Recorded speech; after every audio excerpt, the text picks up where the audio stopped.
Buenos dias, Gunners Collective TV. Back at it? You already know. Like a torta with some bad habits. Bye up, bye up. Let's get straight to that intro.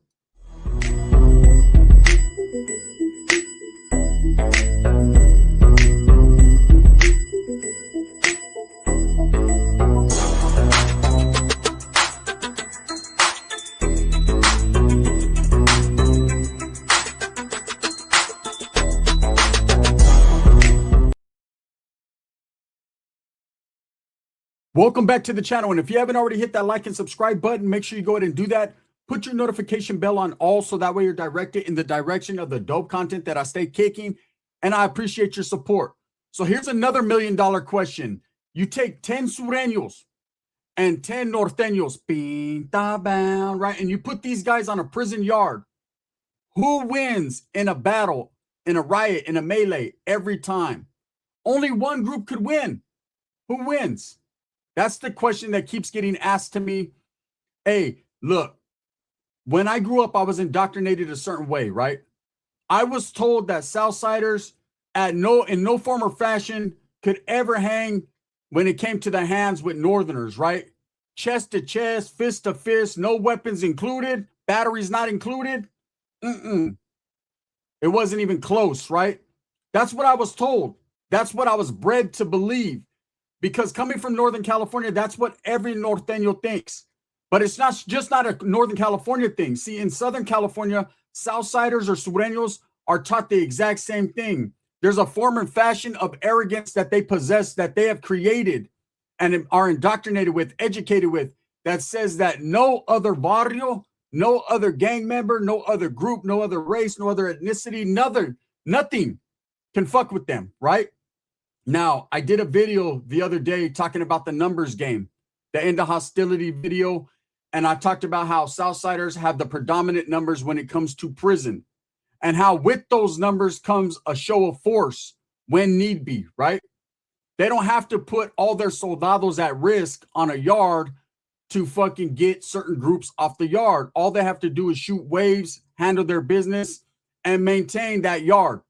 And that's just the facts. Anyone who's ever been locked up will tell you, right? The Southsiders are the deepest group when it comes to the raza, period. And that's how it's probably always going to be, right? Now, with the Norteños, they feel that because of the numbers, they have to only include the strong. Only the strong survive. Surgang, right? Only the strong survive. And with that mentality, it makes them go hard in their workouts, their máquina, their machine. It makes them go hard with, you know, their education, with their rules and regulations, their politics. And so Norteños, yes, are a formidable opposition to the Southsiders on the yard, regardless of numbers, just because they're dedicated, those that are, and are willing to go all the way. But that doesn't mean the Southsiders ain't willing to go all the way. So if you take 10 Norteños and 10 Southsiders and throw them on a yard together, who's going to win?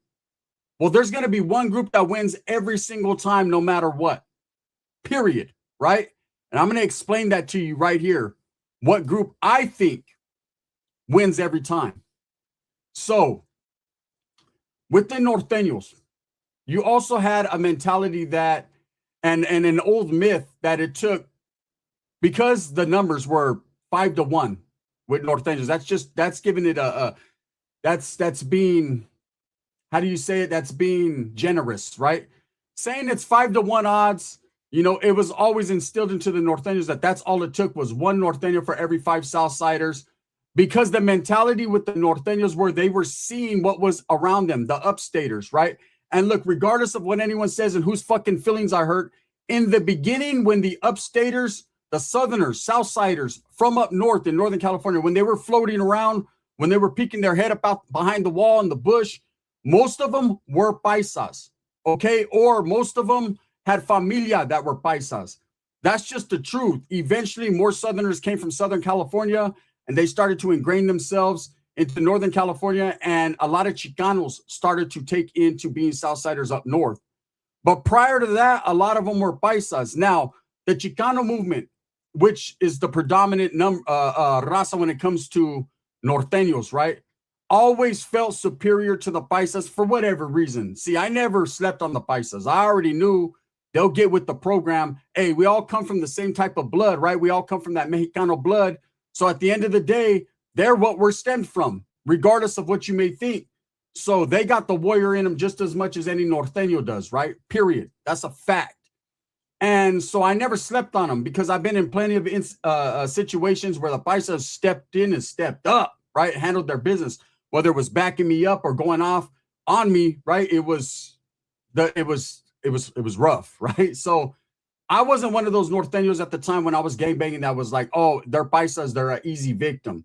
There are a lot of dudes that do that from every race. There's Southerners that do paisas like that, right? Northerners that do paisas like that. It ain't just, you know, there's this big myth running around that the Norteños treat the paisas a certain type of way and they hate them and this and put it on tic-tac, right? And all that shit, Patty Sanchez style. That's not the truth. There's a few that do, just like there's a few black dudes that don't like Mexicans or don't like whites, and there's a few Mexicans that don't like black dudes or whites, and whites that don't like everybody. It just is what it fucking is, right? But a lot of the Southsiders from the upstaters, okay, from Bakersfield on back, a lot of them had family that couldn't speak English. A lot of them were paisas. And they came together as a group to go against the Norteños, and a lot of them took into the Southside philosophies because they were anti-Norteño. They were, again, this is up north in Northern California. Meanwhile, in Southern California, where the Surenos and Southsiders dwell, right, their homeland, their stomping grounds, they could give a fuck less about a Norteño at that time because they didn't have interaction with Norteños unless they were in the prison system, period, right? And most of those dudes in that time that ran into Norteños were very respectful, kept it respectful with the opposition, and handled business when they needed to handle business. You got to remember, there was no Norteño and Sureno fucking fights and beef. That beef is stemmed off two organizations that had ongoing beef. And because they utilized the manpower of Southsiders and Norteños for their manpower, right, for their soldiers, that's where that beef was created. It wasn't like Norteños hated Surenos and Surenos hated Norteños.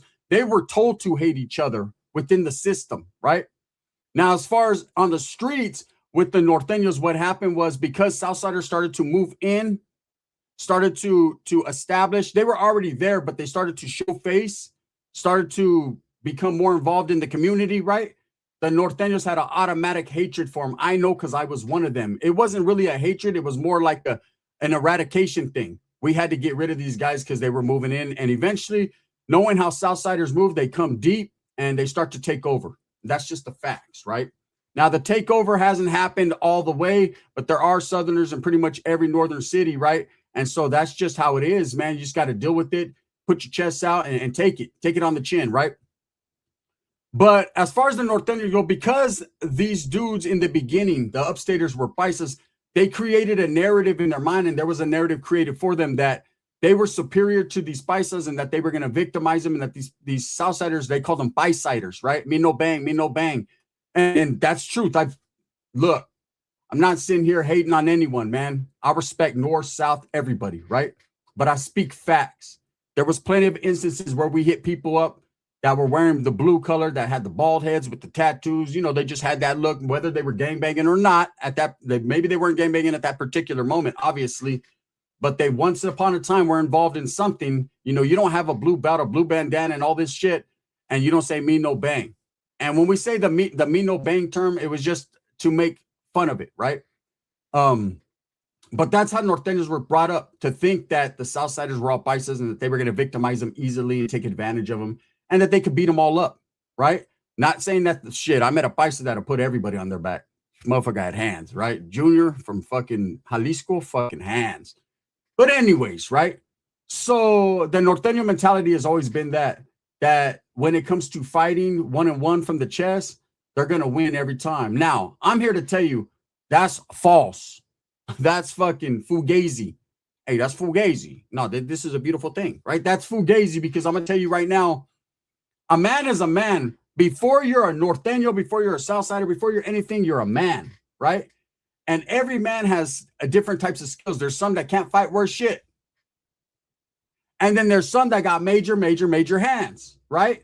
I've seen Southsiders with knockout punches. I've seen Northerners with knockout punches, right?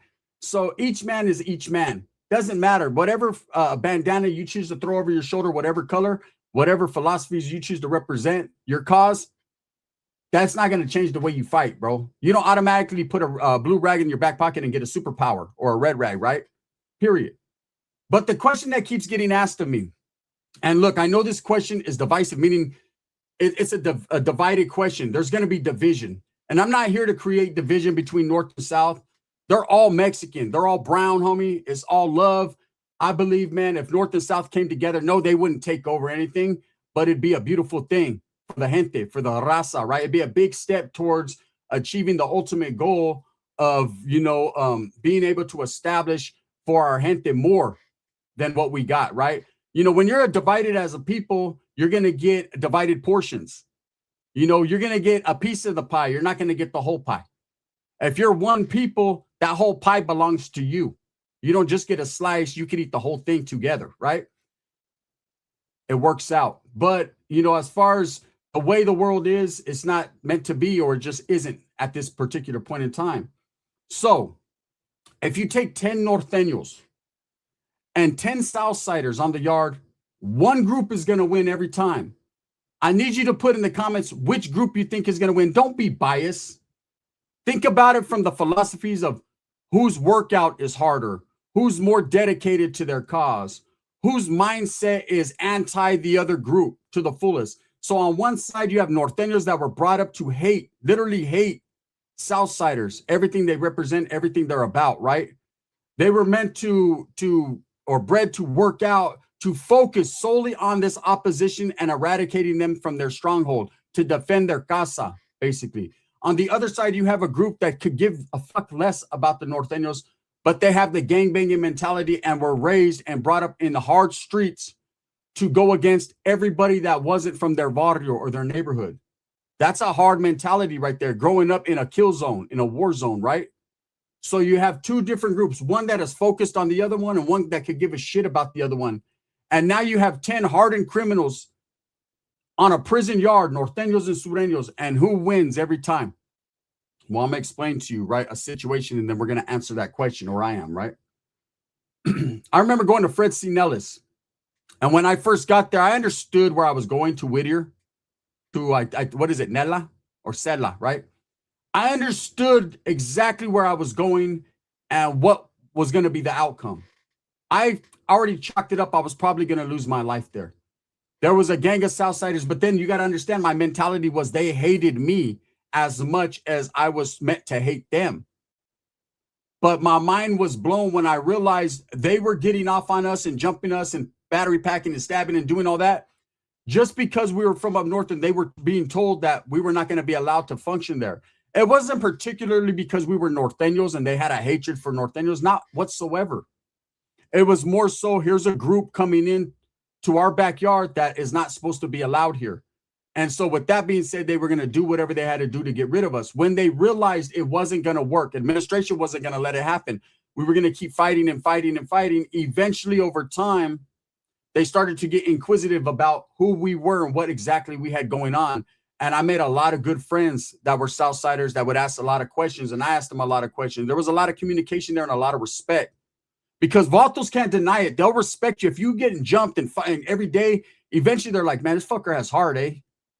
This fish has heart, Holmes. The fish has heart, right? They're going to be like, you got to respect. You can't do nothing but respect. They're like, damn, man, how is it that we keep fucking these dudes up and they keep coming back? They keep going to the yard. They keep going to the school area. So that was kind of the mentality. So my expectation was these guys hate us to the fullest. They're going to blast us every chance they get. And yeah, there was plenty of incidences, a lot, man. But at the end of the day, I probably made more friends than enemies while being there. And that's just the truth. That's the facts. And friends that I had to keep on the unders, and friends that I was like, damn, bro, I would have never talked to an 18th Street, or I would have never talked to a Volta Fermata Via, or I'd have never talked to a fucking 38th Street or a Florenciano, or I'd have never talked to a Pomona 12th Street Sharkero, or, Sharky. I would have never did any of that. An IE guy from Riva, I would have never did any of that. But I did, right? And that's the truth.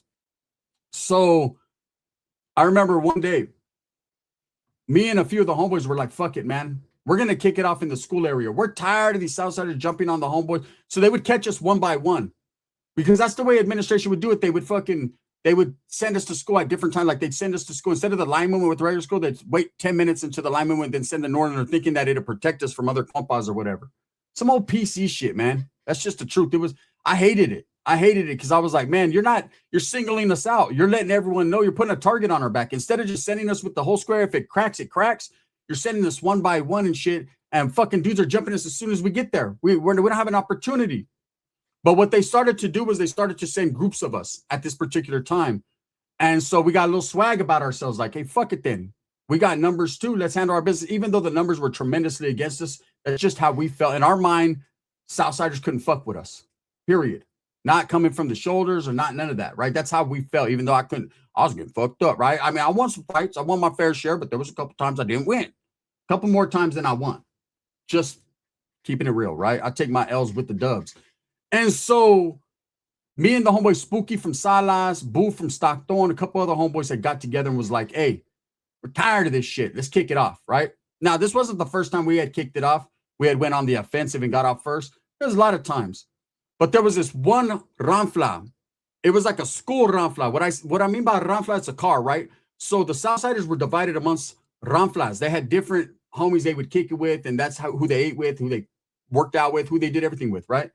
And it didn't matter like your area or nothing. There would be a dude from 18, would a dude from the SGV, would a dude from San Fernando Valley, would a dude from Nella, would a dude from San Diego, all in one fucking ranfla, and a dude from Bakersfield or Santa Bruta. That's how it was. Whoever was their camaradas, their taitas, that's who they fucked with, right? And then there were some groups like just all 18ers or all Florencia. It just was what, I don't know how it was like there, why, but it was, right? And so there was this one group in the school area that they had this big ass dude. He was from fucking Rancho San Pedro. And I remember he used to be like not the shot caller, but they were all surrounding him. Like he was Debo or something, right? And that was the group where like, fuck it. These dudes were the riders. They were the ones that like were always getting off on us. We're always, kicking shit off. Like every time there was an incident, one of them dudes was involved or a couple of them. So I was like, fuck it. We're going to fucking get off this time. We're tired of it. I'm tired of getting beat up, right? I'm going to handle my business. And so we got off. And it was about a 10 versus 10 thing, right? And it was an even split. I mean, I got my shit cracked, but I remember fucking some dude up too, kicking him in the face. Like there was some shit going down. It was a good riot. And I remember being handcuffed. They put these zip ties on us. And they were called the GSs, which was equivalent to a CO, right? A cop. They had us all on the ground. He was like, damn, this is one of the better incidences that I've seen that was evenly matched. You guys handled your business. You guys all were swinging with your heads down. They were clowning us, but it was a good one, right? And we all looked at each other with respect. From that day on, when we went to school for about the next 3 months, there was no beef. They didn't retaliate or nothing because we handled our thing on the compa in the blinds, one-on-one. I had a fight with every dude so if the dude was from Maravilla, if a dude was from 18, if a dude was from fucking Clanton, wherever he was from, if he had homeboys on my compa, I had a fight with them because I fought their homeboy. You understand? That's how they rolled. So there's a lot of fighting, man. It was a lot. Believe it or not, Ripley's, it was a lot. And so I could say we were evenly matched when the numbers game were even, right? It wasn't, Nortenos fucking 1 to every 5, we'll smash them. It takes 5 of them to compete. It was none of that. It was 10 fucking brown men against 10 brown men. We were actually youngsters and we handled our business. So now let's fast forward to this question that these youngsters keep asking me. Hey, you get 10 Nortenos, 10 Surenos, and you put them on the yard. Who wins every time?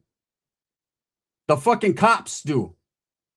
The people that hate the raza win. It's a foolish move to say who wins every time. Nobody wins every time, bro. You take wins, you take losses.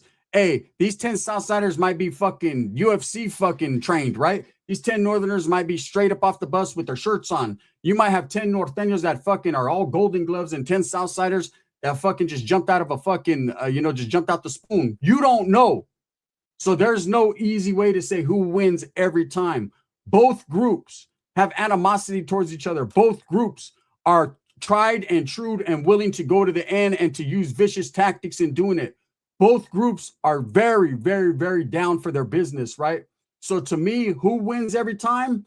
The people that see all these guys get locked up, to see all these guys get injured, to see all these guys beat up on someone who looks just like them, they're the ones who win. The administration, because they'll utilize situations like that to lock everyone down, to slam everyone in the shoe, to create an air of controversy and say that North and South are the worst fucking people on earth, right? That's who wins. No one wins in gang fights. Nobody, you don't achieve nothing. You might fucking get off and handle your business And guess what? It's on again tomorrow, and it's on again the next day. It's a never-ending story. Atreyu, right? That's just it. It's a never-ending story. So my answer of who wins every time, the cops win every time. The administration, North and South, man, you win some, you lose some, but you fight another day. And that's the truth. It'd be better if you just didn't, right? Because it's a foolish move. You think other races, other groups, other ethnicities, the administration, you think they're not laughing? They're like, let them take each other out. Better, more basketball courts for us, more handball courts for us. They love it when North and South are on lockdown. Hey, look at, if you've ever been in prison, you'll understand when the North and South are on lockdown, look at all the other groups programming. They're smiling, they're happy, they're whistling because they know two dangerous groups are off the yard. They ain't got to worry about shit, right? And they got free reign over everything. I'm telling you. So that's my answer. Who wins every time? Let me know what you guys think. What's your answer? I know you're going to gangbang. There's going to be Southsiders, Southerners, Northerners. Look, man, I'm here to tell you the truth. I lived it in real life, high definition, 4K, right? And I can tell you right now, man, we won sometimes, we lost sometimes, you know, and that's just what it is.